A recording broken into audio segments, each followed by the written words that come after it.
लालची भाभी। करिश्मा, रेशमा और मनीषा 3 बहनें हैं। उनका एक भाई भी है, मयंक। मयंक अपनी बहनों को बहुत प्यार करता है, लेकिन मयंक की पत्नी सविता इस मामले में मयंक से बिल्कुल ही अलग है। वो अपनी ननदों का जितना बुरा कर सकती है उतना बुरा करती ही रहती है और अपनी ननदों पर हुक्म भी चलाती है। करिश्मा, करिश्मा, तुमने अभी तक नाश्ता नहीं बनाया? तुम्हारे भैया को ऑफिस जाने में देर हो रही है। हाँ भाभी, बस अभी बनाती हूँ। करिश्मा, तुम ये ढीलापन छोड़ दो। कल को पराये घर जाना है। वहाँ अगर तुम इस तरह से काम करोगी तो लोग क्या कहेंगे कि माँ ने और भाभी ने कुछ सिखाया नहीं। और तुम्हारी दोनों बहनें कहाँ हैं?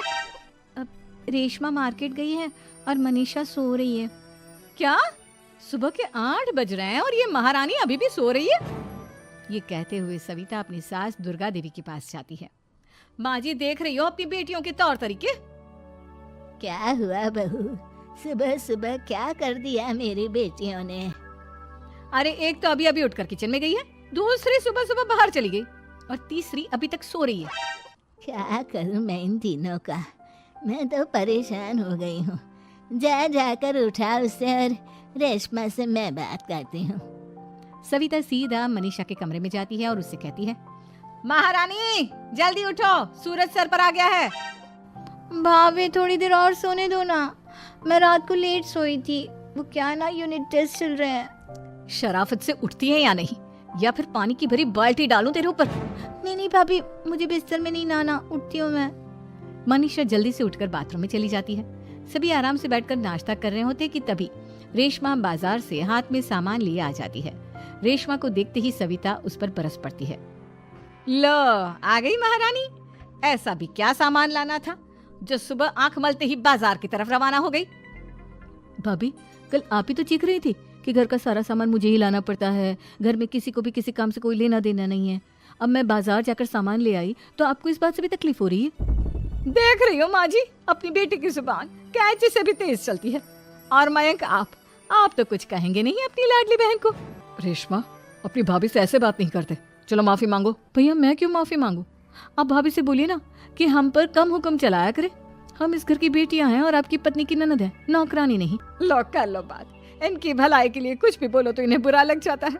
इस घर में यही इज्जत है मेरी। देख लो माँ जी, आपकी बेटी किस लहजे में मुझसे बात कर रही है। सविता वहां से चली जाती है। मयंक को बहुत गुस्सा आता है, वो भी वहां से चला जाता है। फिर करिश्मा रेशमा को समझाती है, रेशमा, तुम्हें भाभी से माफी मांग लेनी चाहिए थी ना। लेकिन दीदी, मैंने कुछ किया ही नहीं, तो मैं माफी क्यों मांगू? हाँ करिश्मा दीदी, रेशमा दीदी जैसे ही घर में आई भाभी ही उन पर चिल्ला रही थी। हाँ, मैं मानती हूँ कि गलती भाभी की थी। मैं तो इसलिए बोल रही हूँ कि भाभी ने माँ को तो पूरी तरह अपने वश में कर लिया है। वो हमारी बात सुनती ही नहीं। मयंक भैया हमारे लिए हमेशा खड़े रहते हैं, इसलिए उनकी बात का मान तो तुम्हें रखना चाहिए था ना। कोई फायदा नहीं दीदी, कुछ दिनों की बात और है, भाभी उन्हें भी हमारे खिलाफ भड़का देंगी। फिर वो भी माँ की तरह हमारी किसी बात का विश्वास नहीं करेंगे। इसी तरह सविता अपनी तीनों ननदों को किसी न किसी बात पर परेशान करती रहती थी। एक दिन मयंक अपनी तीनों बहनों के लिए गिफ्ट लाया। करिश्मा, ये तुम्हारे लिए हार का सेट। रेशमा, तुम्हारे लिए सुंदर सी ड्रेस। और मनीषा, तुम्हें किताबें पसंद है ना, तुम्हारे लिए किताबें लाया हूँ। थैंक यू भैया। थैंक यू भैया। थैंक यू भैया। करिश्मा, तुम्हारा नेकलेस कितना सुंदर है, ये भैया कहाँ से ले आए होंगे?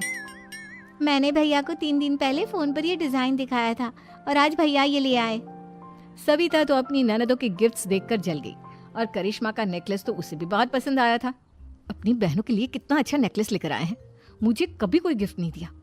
मैं आज ही ये हार चुरा लूंगी। रात में सविता करिश्मा का हार चुरा लेती है और इसी तरह उसे अपनी ननदों की जो भी चीज अच्छी लगती वो उसे मांगती नहीं, बल्कि रात के अंधेरे में चुरा लेती। इसी तरह दिन बीतते गए और सविता ने मयंक के दिल में भी उसकी बहनों के लिए नफरत पैदा कर दी। एक दिन मयंक ने करिश्मा और रेशमा के लिए रिश्ता देखा और ये बात उसने घर में सबको बताई।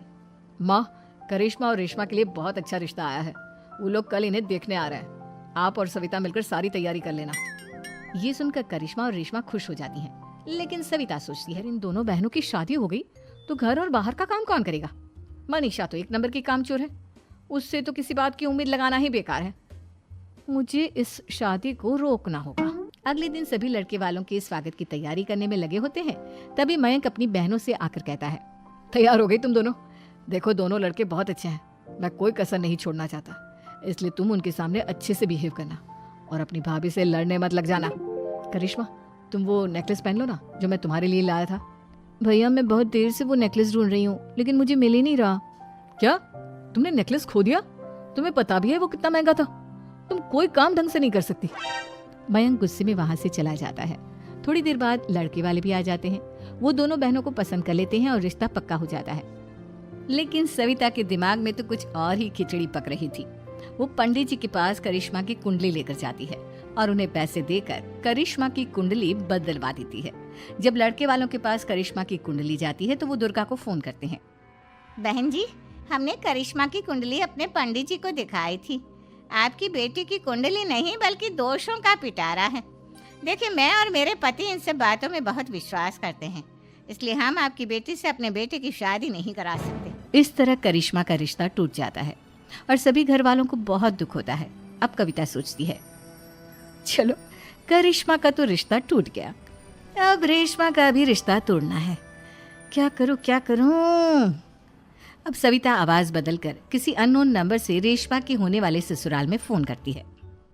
हेलो, मैं कौन हूँ कौन नहीं ये आपके लिए जानना जरूरी नहीं। बस इतना सुन लो कि रेशमा का 2 साल से किसी के साथ अफेयर चल रहा है। बस रेशमा का रिश्ता तोड़वाने के लिए सविता का इतना कहना काफी था। अब रेशमा का भी रिश्ता टूट गया। मयंक और दुर्गा देवी ने रेशमा को खूब खरी खोटी सुनाई और उससे बार बार उस लड़के के बारे में पूछने लगी। आप दोनों मुझे क्यों परेशान कर रहे हो? अरे कोई लड़का होगा मेरी लाइफ में तो मैं बताऊंगी ना। जब कोई है ही नहीं तो कहाँ से लाऊं मैं कोई लड़का? तो तेरे होने वाले ससुराल वालों को फोन किसने किया था? माँ मैं नहीं जानती किसने फोन किया था, मैं सच कह रही हूँ। मैं तो पहले ही कह रही थी इसकी लगाम खींच कर रखो, लेकिन मेरी सुनता ही कौन है। आप चुप रहिए, ये सब आपका ही किया धरा है।